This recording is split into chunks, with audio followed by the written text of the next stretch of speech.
Já pode. Começou. Posso começar? Já está gravando? Pronto. Meus irmãos, vejam. Quando a gente aceita Jesus, o que é que acontece? Que a Bíblia diz que o Espírito Santo de Deus, ele faz morada no nosso coração.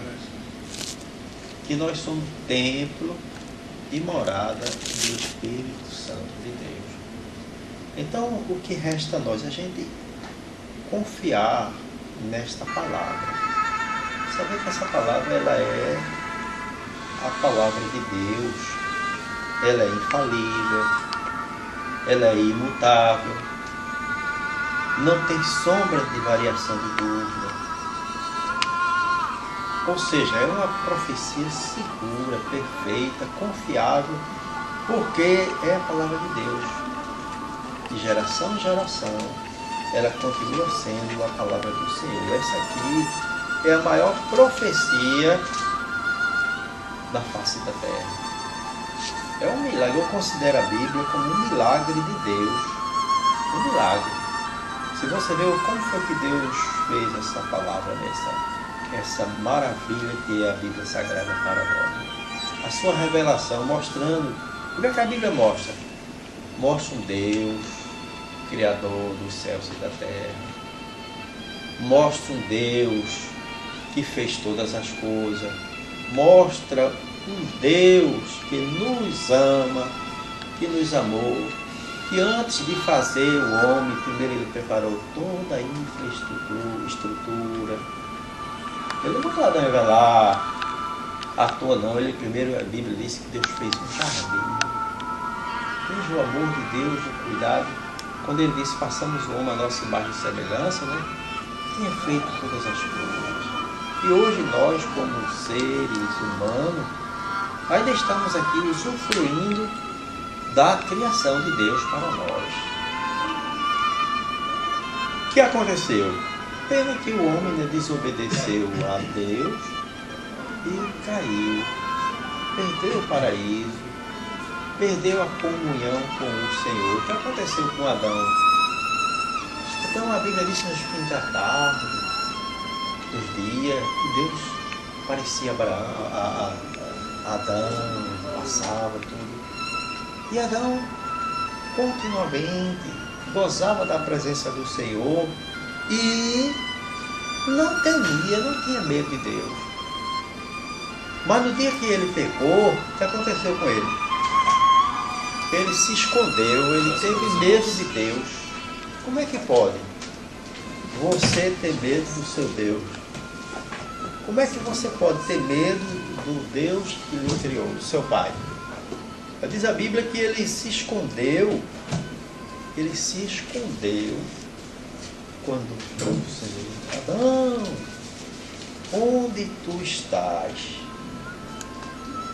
Ué, de repente Adão mudou de atitude, mudou seus atos, passou a temer o Senhor. Então, meus irmãos, o que levou a Adão a fazer isso foi o pecado. A desobediência dele ao Senhor. Foi isso que fez ele temer e ter medo e se esconder.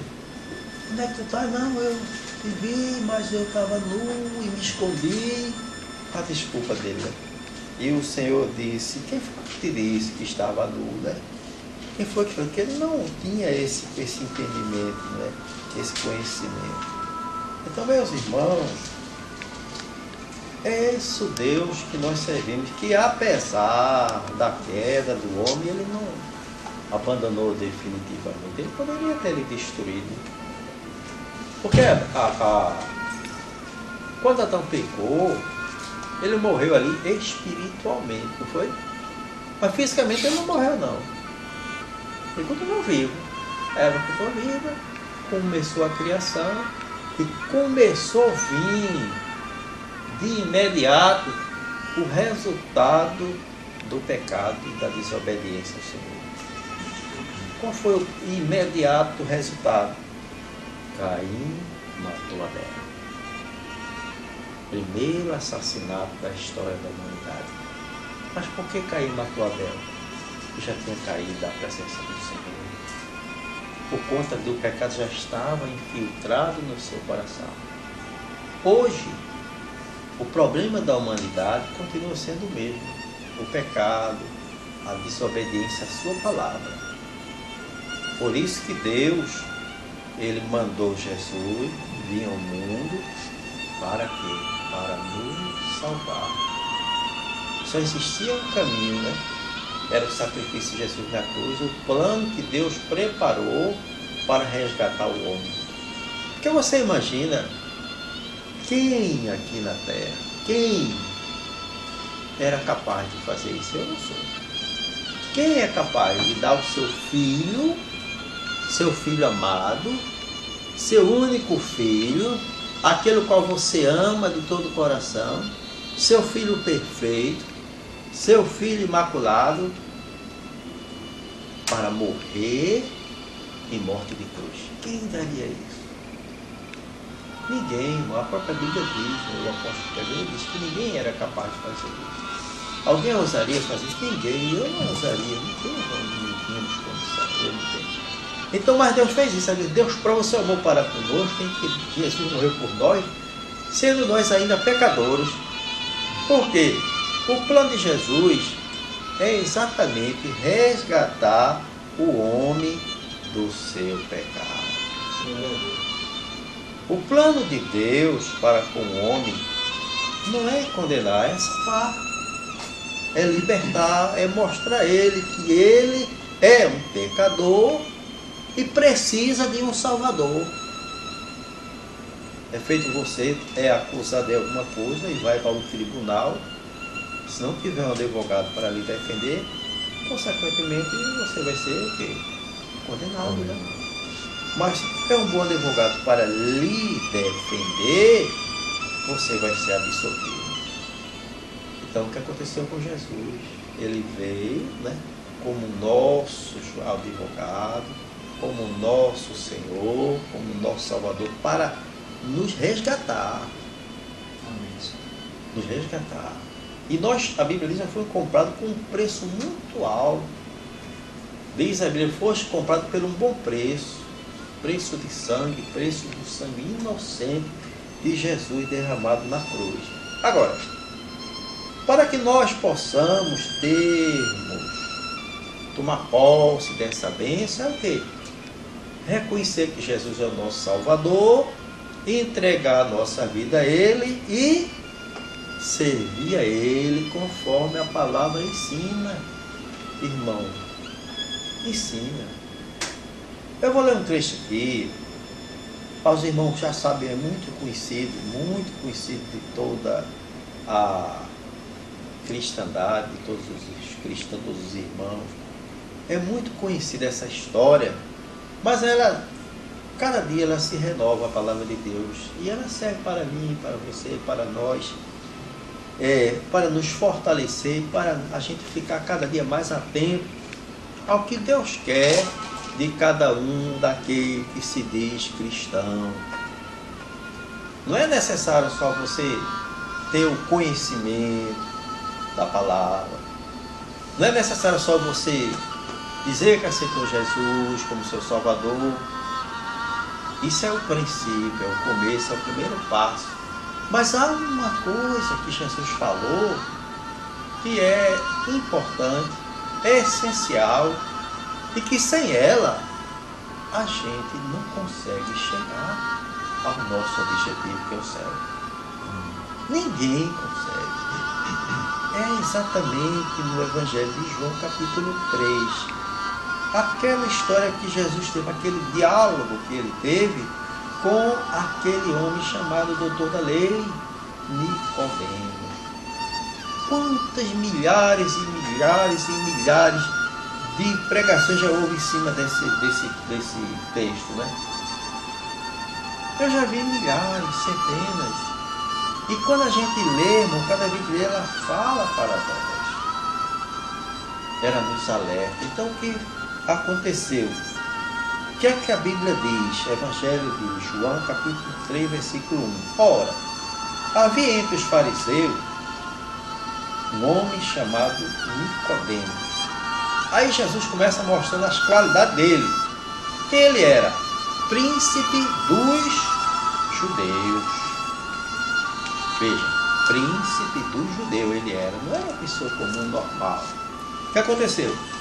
Este, de noite, foi ter com Jesus e disse-lhe: Rabi, sabemos que és mestre vindo da parte de Deus, porque ninguém pode fazer esses sinais que tu fazes se Deus não estiver com ele. Ele reconheceu, na verdade, que Jesus era o Filho de Deus, veio da parte de Deus. Ele disse: olha, porque se não fazer sinais, se Deus não estiver com ele. Ele viu os sinais que Jesus fazia, os prodígios, as maravilhas, as curas.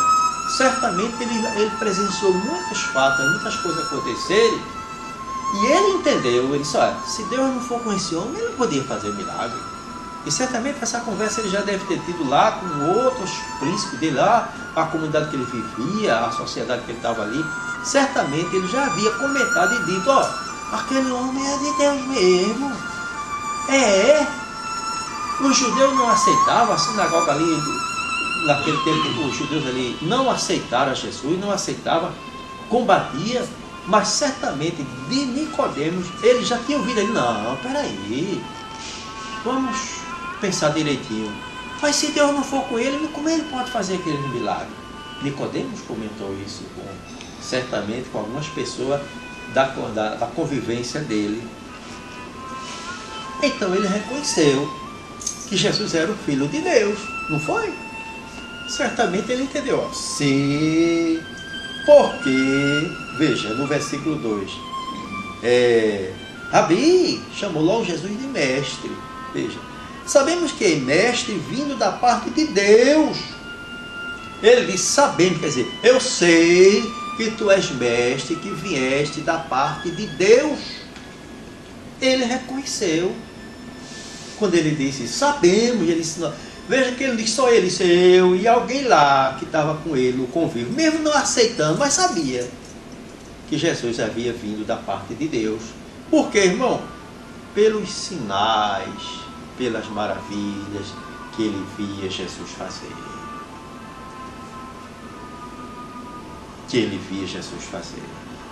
Então ele sabia que Jesus tinha vindo da parte de Deus. Da mesma maneira, é um crente, é um servo do Senhor, é aquele que se diz cristão, que entregou sua vida a Jesus, é aquele que traz o seu sobrenome de cristão. Como é que a gente pode identificar um cristão? Será que existe alguma característica da pessoa que é cristão para a gente que seja público, notório, que a gente possa reconhecer ao olhar para ele ou conviver com ele? É o testemunho. O testemunho, a nossa vida, os nossos atos, as nossas atitudes é que diz se eu sou um verdadeiro cristão ou não. Como eu sou reconhecido? Como eu devo ser reconhecido? Pelas minhas atitudes. Se eu digo que sou um cristão, um servo do Deus Altíssimo através de Jesus, se eu sou um discípulo de Jesus, se eu sou um seguidor de Jesus, consequentemente, eu tenho que imitá-lo, ou procurar imitá-lo o quê? No seu exemplo de vida. Jesus era manso, então eu tenho que procurar ser manso também. Jesus era humilde, eu tenho que procurar ser humilde também. Jesus perdoava, então eu também tenho que perdoar. É essas características que traz um verdadeiro adorador. Jesus não disse para aquela samaritana: os meus verdadeiros adoradores adorarão o Pai em espírito e em verdade, pois é dos tais que meu Pai procura. Então não é fachada, não é título denominacional que faz a diferença, mas é ser uma nova criatura. Então aí Jesus respondeu para Nicodemos, né, uma frase que aparentemente era totalmente, né, adversa àquilo que Jesus... Nicodemos chegou elogiando, dizendo que ele era vindo da parte de Deus. Mas Jesus, irmão, ele conhece. Ele conhecia o coração de Nicodemos. Ele sabia da situação espiritual de Nicodemos, como sabe a de cada um de nós, como conhece cada um de nós por dentro e por fora, não é assim? Como ele vê tudo, ele sabe o que a gente precisa, o que a gente necessita, ele sabe de tudo. Aí ele disse para Nicodemos: a isto respondeu-lhe Jesus: em verdade te digo que, se alguém não nascer de novo, não pode ver o reino de Deus. Simples, objetiva, direta, foi a resposta de Jesus a Nicodemos. Mas Nicodemos não era um homem ateu. Ele cria em Deus. Nicodemos não era um homem leigo. Ele conhecia a palavra. Então você já disse: tu és mestre de Israel e não sabe disso? Ele era mestre. Então ele conhecia a palavra. Ele conhecia. Mas, no entanto, ele não conhecia os mistérios de Deus.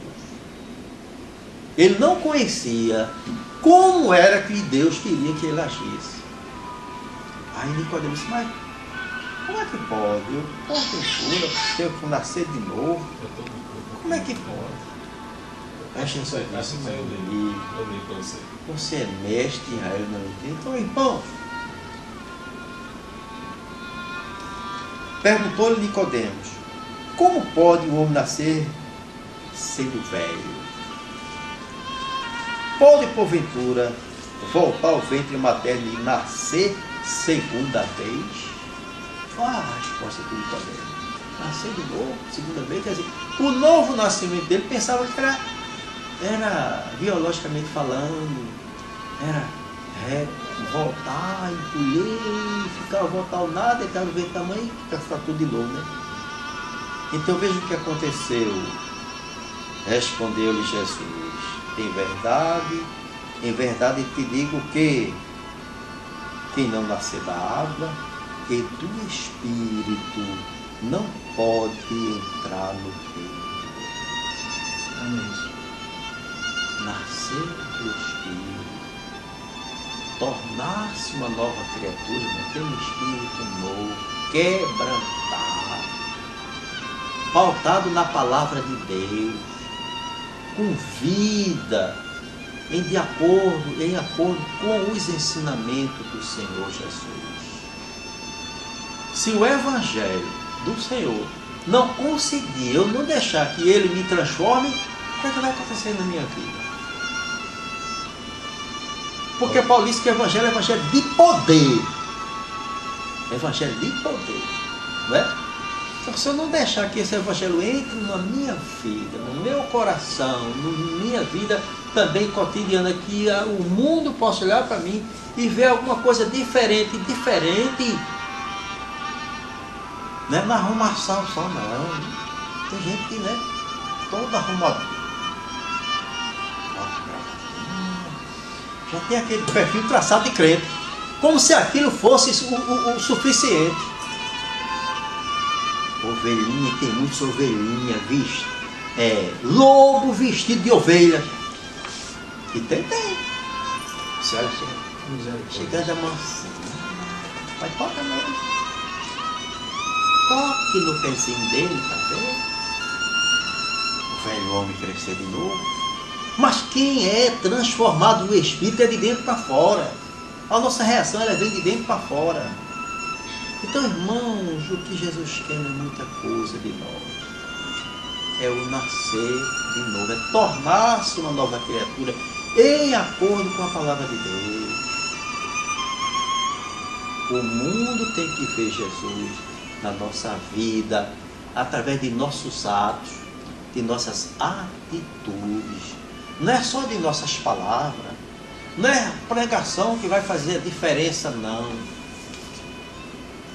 Palavras é uma coisa, atitudes são outra. Eu tenho que procurar falar e procurar me esforçar para fazer aquilo que eu falo.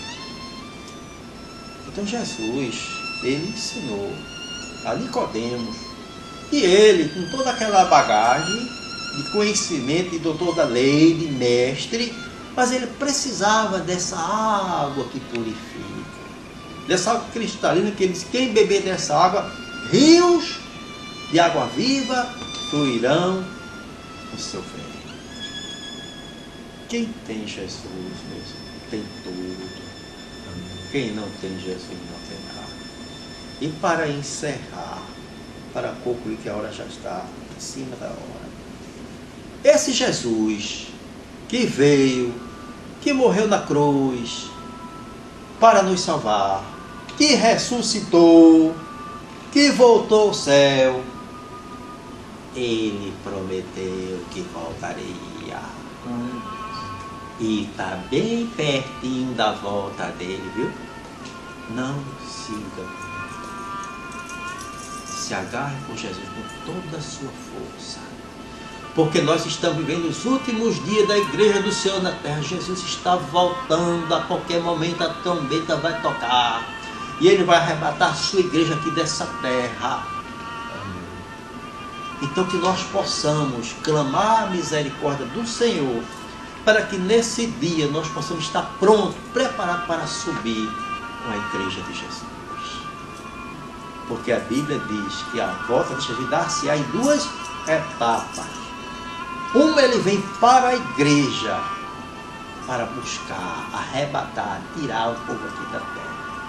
E a outra, ele virá com a igreja, para tomar posse do seu reinado aqui na terra de milênio. Como ele disse, do trono de Davi, né? Não terá fim o seu reinado. E Davi não morreu, e Davi não foi sepultado, e os outros reis não morreram. Hoje qual é o rei de Israel? Não tem. Mas a Bíblia diz que o reinado de Davi é o reinado eterno. Ele já estava falando do Messias, de Jesus de Nazaré, o Filho de Deus, que virá a este mundo depois da grande tribulação, depois dos 7 anos da tribulação aqui na terra, onde a igreja está lá, nas bodas, feliz, com Jesus, e irá voltar para implantar o milênio aqui na terra. Então que nós possamos, irmão, a Bíblia diz: guarda o que tu tens para que ninguém tome a tua coroa. Que nós possamos guardar com muito cuidado, com muito zelo, abraçar com muito carinho a nossa fé, a nossa salvação, e a gente, nesse dia, podemos estar com ela bem arrumadinha, prontinha, para subir com Jesus, para morar para sempre com o Senhor. Amém? Amém. Então que Deus abençoe, em nome de Jesus. Amém.